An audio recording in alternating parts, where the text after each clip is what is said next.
reversal by Holyfield.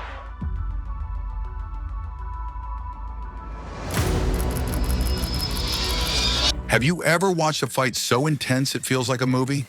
No, not one of those predictable superhero punch fests. I'm talking about raw, real, history-making mayhem. Now picture this. It's 1997. The whole world's glued to their TVs, and suddenly Mike Tyson takes a bite. Yep, a literal bite out of Evander Holyfield's ear. Sounds insane, right? But that's not even the craziest part of this rivalry. The Tyson vs. Holyfield saga is a story of power, redemption, mind games, and a bit of ear-chomping cannibalism. Let's dive into the rivalry that shocked the world and still makes jaws drop, somewhat more politely than Iron Mike's.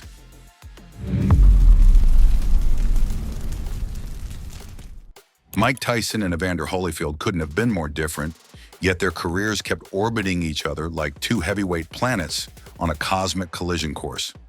Tyson was the terrifying knockout king from Brooklyn.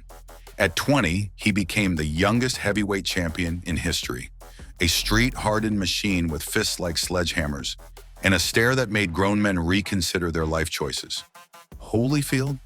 He was the quiet warrior from Alabama, with the heart of a lion and the discipline of a monk.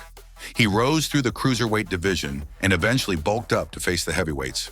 While Tyson relied on explosive aggression, Holyfield relied on strategy, endurance, and pure grit.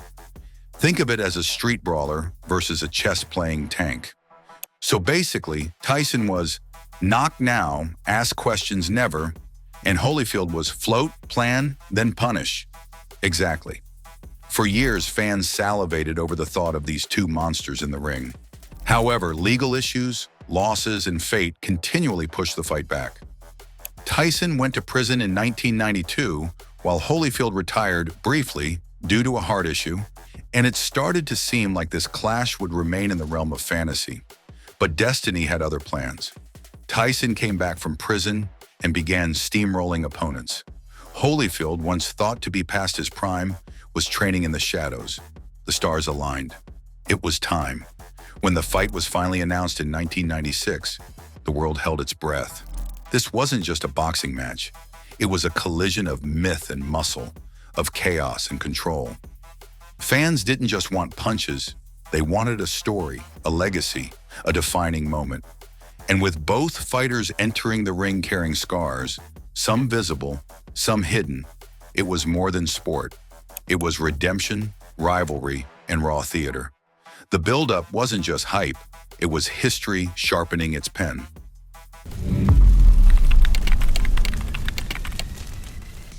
Fast forward to November 9th, 1996. Tyson had just made a thunderous comeback, reclaiming the WBA belt. Holyfield, meanwhile, was seen as washed up by many. The bookmakers had Tyson as a 25-1 favorite. That's like betting your life savings on a fish to win a foot race. Did they forget that Holyfield once fought through a busted shoulder and still won? Apparently, Tyson entered the ring with bad intentions. Holyfield entered with a plan. From the opening bell, Evander shocked everyone. He bullied the bully. He used head movement, well-timed counters, and ironically, a bit of headbutting that Tyson didn't take kindly to. In the 11th round, Holyfield dropped the hammer. Referee Mitch Halpern stopped the fight. Holyfield won via TKO. Holyfield beat Mike Tyson, the guy who used to KO people in under 90 seconds. Yes, it wasn't even close, the world gasped. Tyson was stunned. Holyfield, calm as ever, like he just came from choir practice. That night, the myth of the invincible Tyson cracked. And like any good movie villain, he came back hungry for revenge. But this wasn't just a win, it was a seismic shift. Holyfield didn't just survive Tyson's power, he dismantled it with surgical precision and veteran poise. Suddenly, washed up became world champ, and the boxing world scrambled to rewrite its headlines. Tyson, bruised in ego more than body, didn't take it well. The media lit up with rumors of rematches, bad blood, and unfinished business. Fans knew one thing for sure. If the first fight shocked the world, the rematch might just break it. The buzz didn't die down after the bell. It only got louder. Interviews, magazine covers, and talk shows exploded with takes on Tyson's downfall and Holyfield's resurrection. The rematch wasn't just inevitable, it was demanded. Tyson's team claimed he wasn't himself that night, while Holyfield stood firm, confident it wasn't a fluke. Both camps fueled the fire, and boxing promoters knew they had struck gold. This wasn't just another title defense or comeback. It was war with gloves on. The build-up to the second fight felt like a blockbuster sequel waiting to explode, and everyone wanted a front-row seat.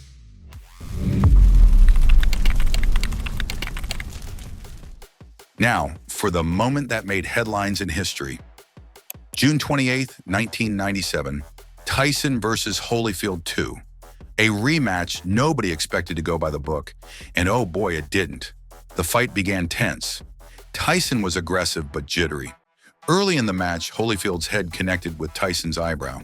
Tyson insisted it was a headbutt, which replays did seem to confirm, but the referee didn't penalize Holyfield. That set Tyson off. By round 3, Tyson had snapped. In the clinch, he suddenly turned his head and bit a chunk off Holyfield's right ear. Blood poured. The crowd screamed. Referee Mills Lane temporarily halted the fight, but allowed it to continue. Then Tyson did it again. He went back for seconds. Tyson was disqualified, fined $3 million, and had his license revoked. It was one of the most shocking nights in boxing history. Fans were outraged. Critics were stunned. Holyfield? He kept his cool as usual and said, "I forgive him." Imagine getting part of your ear bitten off and still having the spiritual strength to say, "No worries, mate."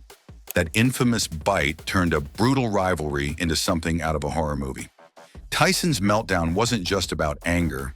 It was the frustration of a fighter who couldn't solve the Holyfield puzzle. The bite became a cultural moment, endlessly parodied, debated, and replayed. But beneath the chaos, it revealed something deeper. Tyson's unraveling and Holyfield's unshakable composure. One man lost control, the other gained even more respect. It wasn't just the end of a fight, it was the birth of one of boxing's most unforgettable legends.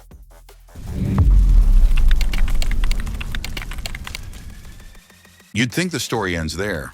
Mike Tyson the villain, Holyfield the noble victor. However, time has a peculiar way of transforming rivals into something entirely different. Years after the chaos, Tyson underwent a profound personal transformation, therapy, public apologies, and a growing sense of accountability. He openly admitted he was out of control during that time. Holyfield, being who he is, never held a grudge. Eventually, the two started to patch things up. They even became friends. Not only that, in 2009, Tyson appeared on Oprah and offered a tearful apology. Holyfield graciously accepted. They even joked about the ear bite years later. Evander once launched a real-deal BBQ sauce with the tagline, "It's so good it'll make you bite someone's ear off." No kidding. In 2021, there was even talk of a third fight, a charity exhibition. It didn't happen, but the fact that they even considered it shows how far they'd come. Today, their rivalry is seen not just as one of the most brutal, but also one of the most human. Two men at the peak of their careers caught in the storm of fame, ego, and pressure, who ultimately found peace. Now let's dig deeper. What happened to both men after their careers came to an end? Tyson went from feared boxer to unlikely cultural icon. He starred in The Hangover, launched a cannabis empire, and even returned to boxing in 2020 in an exhibition match against Roy Jones Jr. Holyfield stayed in the boxing world a little longer, racking up more wins and continuing to fight well into his 40s. Though he never regained the full glory of his earlier years, he left the sport with honor, dignity, and his ear mostly intact. Even their sons are now in boxing. Tyson's son Amir has shown interest in the sport. Holyfield's son Evan is already competing professionally. What do we take from the Tyson-Holyfield rivalry? It brought us chaos, drama, and a moment that has been burned into sports history. But more than that, it showed us growth. These two weren't just fighters, they were symbols of pain, resilience, and redemption. From fierce rivals to men who forgave and moved forward, their journey was more than boxing. It was human. Still, maybe don't leave Mike alone near a snack platter. If this story hit you hard or made you laugh, share it. And remember, in life, guard your heart, your dreams, and your ears.